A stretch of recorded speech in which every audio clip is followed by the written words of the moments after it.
정부는 올해를 인공지능 3대 강국으로 도약하는 원년이라고 선언했습니다. 국가인공지능전략위원회가 밝힌 올해 인공지능 예산만 9.9조 원이죠. 그런데 국제기관이 매긴 실제 순위표를 열어보면 한국은 3위가 아니라 5위에 앉아 있습니다. 더 당황스러운 건 우리 앞에 있는 나라들입니다. 미국과 중국이야 그렇다 치는데 싱가포르와 영국이 한국보다 위에 있거든요. 인구도 제조업 기반도 우리와 비교가 안 되는 나라들인데 말이죠. 그렇다면 3위라는 말은 거짓말일까요? 그것도 아닙니다. 딱 하나의 지표에서 한국은 진짜로 세계 3위가 맞거든요.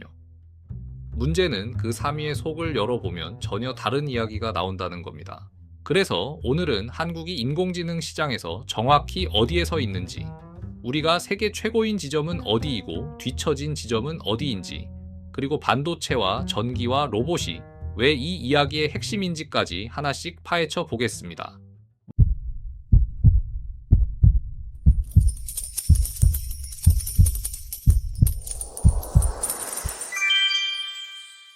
먼저 순위부터 정리하겠습니다.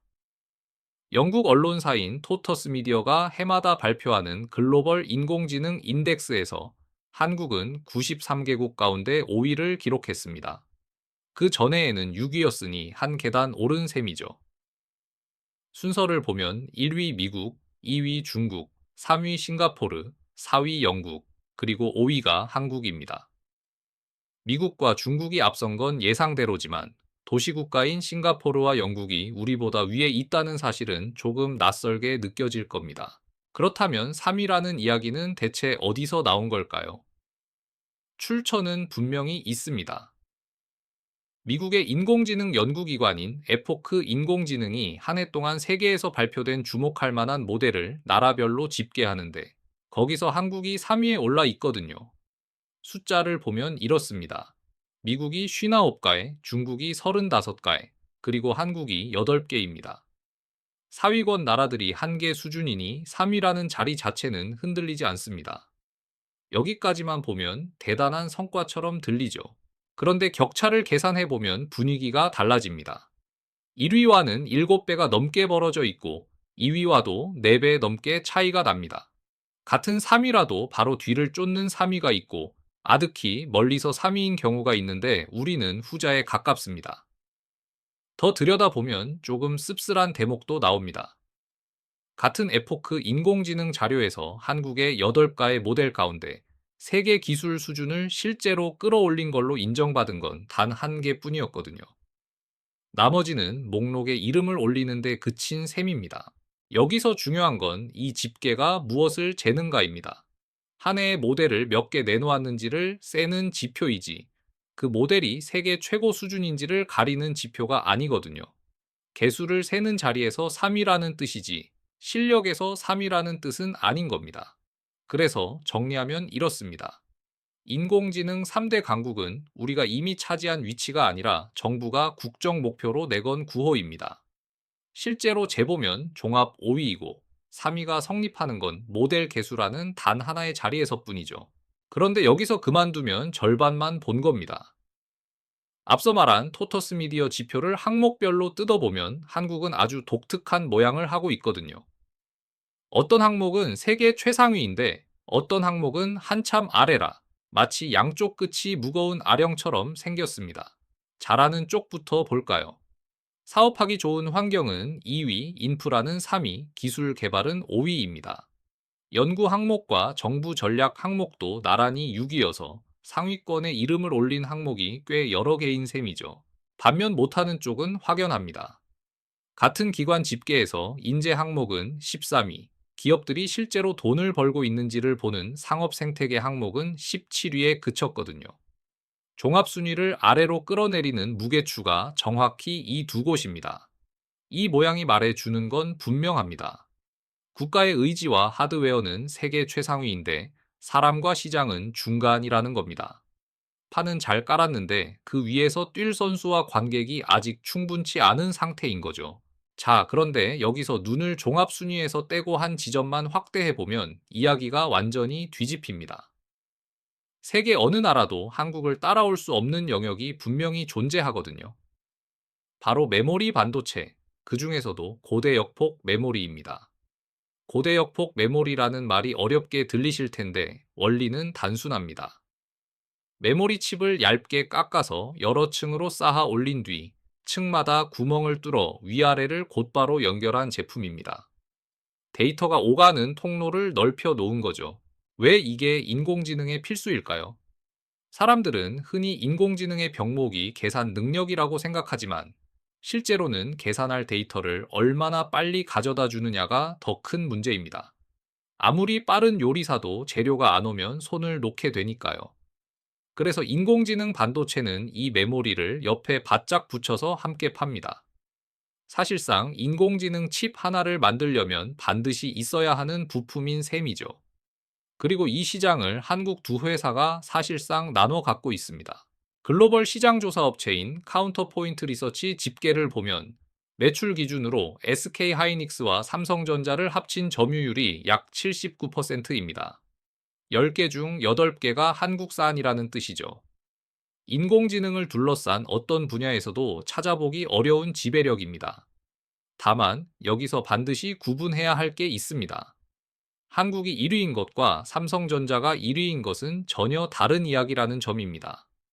같은 조사에서 이 79%의 대부분은 SK하이닉스 몫이거든요. 혼자서 62%를 차지하고 있습니다. 정작 삼성전자는 최근 분기에 17%까지 내려앉으면서 미국 마이크론에 밀려 3위로 물러났습니다. 한때 2위를 지키던 자리를 내준 겁니다. 그러니 한국의 지배력이라는 표현 안에는 상당한 쏠림이 숨어 있는 셈이죠. 그럼 중국은 어떨까요? 중국 메모리 회사인 창신 메모리의 추격이 무섭다는 이야기가 많이 들리는데 정확히 짚으면 그 추격은 아직 고대역폭 메모리가 아니라 일반 메모리에서 벌어지고 있습니다. 같은 카운터포인트 리서치 자료를 보면 이 회사의 일반 메모리 점유율은 1년 사이 3%에서 7%대로 뛰었고 매출은 7배 넘게 불었습니다. 반면 고대역폭 메모리 점유율 집계에는 아직 이름조차 오르지 못했죠. 인공지능용 최고급 제품의 벽은 아직 넘지 못한 겁니다. 그런데 더 흥미로운 대목이 남아 있습니다. 칩을 만드는 것과 그 칩을 만드는 기계를 만드는 것은 완전히 다른 사업인데요. 고대역폭 메모리를 쌓아 붙이는 핵심 장비 시장도 국내 업체가 쥐고 있습니다. 칩을 여러 층으로 정확히 겹쳐 열과 압력으로 붙이는 장비가 있는데 업계에서는 국내 중견기업인 한미반도체가 이 시장에서 70%대 점유율로 세계 1위를 지키는 것으로 봅니다. 칩도 한국이고 그 칩을 쌓는 기계도 한국인 셈이죠. 이런 구조를 수직 계열화라고 부릅니다. 소재와 장비와 완제품이 한 나라 안에 다 있으면 개발 속도가 빨라지고 위기에도 덜 흔들립니다. 인공지능 이야기에서 한국이 빠질 수 없는 진짜 이유가 여기 있는 겁니다. 다만 장밋빛으로만 볼 일은 아닙니다. 이런 회사들조차 분기 실적은 크게 출렁이거든요. 고객사의 투자 시점이 조금만 밀려도 매출이 통째로 다음 분기로 넘어가기 때문에 주가와 실적이 계단이 아니라 파도처럼 움직입니다. 자, 이제 완전히 다른 각도로 넘어가 보겠습니다. 최근 인공지능 경쟁에서 진짜 병목은 반도체가 아니라 전기라는 이야기가 부쩍 늘었거든요. 처음 들으면 뜬금없게 들리지만 이유를 알고 나면 고개가 끄덕여집니다. 인공지능을 돌리는 데이터 센터는 하루 24시간 멈추지 않고 돌아갑니다. 게다가 잠깐의 정전도 허용되지 않죠. 계산이 중간에 끊기면 그때까지의 작업이 통째로 날아가니까요. 그래서 전기의 양보다 끊기지 않는 성질이 더 중요합니다. 문제는 이 조건을 맞추기가 생각보다 어렵다는 데 있습니다. 국내 언론 보도를 보면 우리나라 수도권 데이터 센터의 공실률은 5%도 되지 않아 역대 최저 수준이고 새로 지어지는 물량은 완공 전에 이미 99% 넘게 임차가 끝납니다. 지어지는 족족 다 나간다는 뜻인데 그럼 더 지으면 되지 않느냐고 물으실 겁니다. 여기서 벽에 부딪힙니다. 수도권에는 이미 전기를 끌어올 여유가 부족해서 부지와 돈이 있어도 전력 연결 승인이 나지 않으면 삽을 뜰 수 없거든요. 같은 보도에 따르면 2028년까지 수도권에 들어설 데이터 센터 용량은 1450메가와트를 넘길 것으로 예상됩니다. 하지만 전력 승인이 지연되면 그 이후 공급은 급격히 줄어들 수 있다는 경고가 함께 붙어 있죠. 그래서 원자력이 다시 무대 중앙으로 돌아왔습니다. 태양광과 풍력은 날씨에 따라 출력이 오르내리는데 정전이 곧 손실인 데이터 센터에는 그 간헐성이 치명적이거든요. 24시간 일정하게 깔려있는 기저 전력이 필요한 겁니다. 바로 이 지점에서 한국의 위상이 달라집니다. 원자로를 설계하고 짓고 수출까지 해본 나라는 세계에 몇 되지 않거든요. 인공지능 시대에 전기가 무기가 된다면 그 무기를 만들 줄 아는 나라라는 뜻입니다. 특히 최근에는 소형 원전이 주목받고 있습니다. 크게 짓는 대신 공장에서 부품처럼 찍어 내 현장에서 조립하는 방식인데요. 국내 중공업 기업인 두산에너빌리티가 영국의 소형 원전 공급망을 선점하고 이미 핵심 부품 제작에 들어갔다는 보도가 나왔습니다. 그러니 인공지능 이야기에 원전 기업 이름이 함께 등장하는 건 우연이 아닙니다. 반도체가 인공지능의 두뇌라면 정의는 심장이고 한국은 드물게 그 둘을 모두 만들 수 있는 나라인 셈이죠. 그리고 아직 한 축이 더 남았습니다. 소프트웨어 경쟁에서 미국에 밀린다면 다음 판은 어디일까요? 요즘 가장 많이 거론되는 답이 인공지능이 몸을 갖는 단계, 이른바 피지컬 인공지능입니다. 지금까지의 인공지능은 화면 안에서 글을 쓰고 그림을 그렸습니다. 다음 단계는 그 지능이 팔다리를 얻어 물건을 옮기고 기계를 다루는 겁니다. 그런데 여기서는 소프트웨어만 잘해서는 안 되고 하드웨어를 만들 줄 알아야 하죠. 바로 여기가 한국이 유리해지는 지점입니다.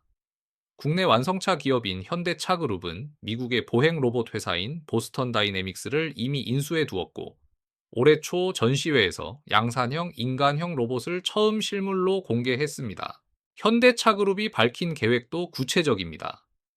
연간 3만 대를 만들 수 있는 로봇 전용 공장을 세우고 2028년부터 미국 공장에 단계적으로 투입하겠다고 했거든요. 전시장에서 제주를 부리는 단계가 아니라 생산 현장에 넣겠다는 이야기입니다. 방식도 영리합니다. 로봇의 몸은 자기들이 만들고 그 안에 들어갈 지능은 미국 구글의 인공지능 모델을 가져다 씁니다. 잘하는 걸 하고 부족한 건 빌리는 전략인데 지금 한국의 처지에서는 꽤 현실적인 선택이죠. 다른 대기업들도 같은 방향을 보고 있습니다. 국내 가전기업인 LG전자는 생각하는 인공지능을 넘어 행동하는 인공지능을 하겠다고 선언했고, 여러 기업이 로봇 사업에 뛰어들면서 지난해부터는 전시용 시연을 넘어 실제 현장 검증 단계로 넘어갔습니다. 왜 이 판이 한국에 유리하냐면 로봇을 훈련시키려면 진짜 공장과 진짜 작업이 필요하기 때문입니다. 제조업 현장이 곧 학습 데이터인 셈인데 우리에게는 그 현장이 아주 많습니다.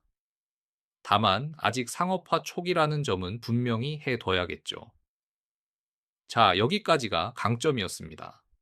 이제 약점을 이야기하지 않으면 이 영상은 응원가에 지나지 않을 겁니다. 그리고 약점은 생각보다 훨씬 뚜렷합니다. 첫 번째는 연산 장비입니다.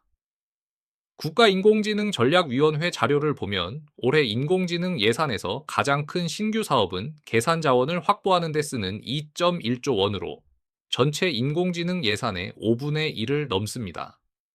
이건 곧 정부가 우리에게 인공지능용 계산 장비가 부족하다는 사실을 스스로 인정했다는 뜻입니다. 실제로 지난해 말 정부와 삼성과 SK와 현대차와 네이버가 미국 반도체 기업인 엔비디아로부터 26만 장 규모의 계산 장비를 들여오기로 했죠. 금액으로 따지면 10조 원이 훌쩍 넘는 규모로 추정됩니다. 여기서 냉정하게 짚어야 합니다. 이 장비를 사는 것과 만드는 것은 완전히 다른 일입니다. 우리는 인공지능의 두뇌를 만드는 쪽이 아니라 사오는 쪽인 겁니다. 두 번째 약점은 모델 그 자체입니다. 앞서 본 에포크 인공지능 자료처럼 한국이 내놓은 모델 8가의 가운데 세계 기술 수준을 실제로 끌어올린 건 하나뿐이었습니다. 개수는 3위인데 내용은 아직 3위라고 말하기 어려운 상태죠. 세 번째가 가장 아픕니다. 토터스 미디어 지표에서 인재 항목 13위라는 숫자인데요. 좋은 장비를 사오고 좋은 공장을 지어도 그걸 쓸 사람이 부족하면 결국 다른 나라 인재가 만든 결과물을 사서 쓰는 구조가 굳어집니다. 네 번째는 앞서 말한 전기입니다. 원전을 지을 능력이 있다는 것과 지금 당장 수도권에 데이터 센터를 지을 전기가 있다는 것은 전혀 다른 문제거든요. 능력은 있는데 지금 이 순간에 여유가 없는 상태인 겁니다. 자, 그러면 결국 한국은 어디에 서 있는 걸까요? 저는 인공지능을 층으로 나누어 보는 게 가장 정확하다고 생각합니다. 이 산업은 하나의 시장이 아니라 여러 층이 쌓여 있는 건물에 가깝거든요. 맨 위층에는 우리가 매일 쓰는 인공지능 서비스와 그 바탕이 되는 모델이 있습니다. 2층은 미국이 압도적이고 중국이 뒤를 쫓고 있으며 한국은 솔직히 말해 중위권입니다. 화려하고 눈에 잘 띄는 층이기도 하죠. 중간층에는 그 모델을 돌리는 부품이 있습니다. 계산 장비는 미국이 쥐고 있지만 그 옆에 반드시 붙어야 하는 메모리와 그걸 만드는 장비는 한국이 세계 최상위입니다. 2층에서 한국은 대체 불가능에 가깝습니다. 맨 아래층에는 전기와 공장이 있습니다. 발전소를 짓고 로봇을 만들고 제품을 찍어내는 능력인데 여기서도 한국은 손에 꼽히는 나라죠. 눈에 잘 띄지 않지만 없으면 위층이 통째로 멈추는 층입니다. 그러니까 한국은 인공지능을 만드는 나라라기보다 인공지능이 굴러가게 만드는 나라에 가깝습니다. 화면에 보이는 스타는 아니지만 무대와 조명과 악기를 대는 쪽인 셈이죠. 그게 결코 초라한 자리는 아닙니다. 다만 착각하면 위험합니다. 3위라는 구호를 현재의 실력으로 오해하면 정작 보강해야 할 인재와 모델 경쟁력에서 눈을 떼게 되거든요. 반대로 5위라는 숫자만 보고 낙담해도 곤란합니다. 우리가 쥔층의 값어치를 놓치니까요. 정리하면 한국은 종합순위로는 세계 5위이고 모델 개수로는 3위이지만 격차는 크며 메모리와 장비에서는 세계 1위이고 전기와 제조에서는 드문 강점을 가진 나라입니다. 한 문장으로 요약되지 않는다는 게 오히려 정확한 답입니다. 다음에 인공지능 3대 강국이라는 말을 들으시면 이렇게 되물어 보시면 좋겠습니다. 어느 층에서 몇 위인지 말이죠. 그 질문 하나만으로도 뉴스가 훨씬 선명하게 보이기 시작할 겁니다.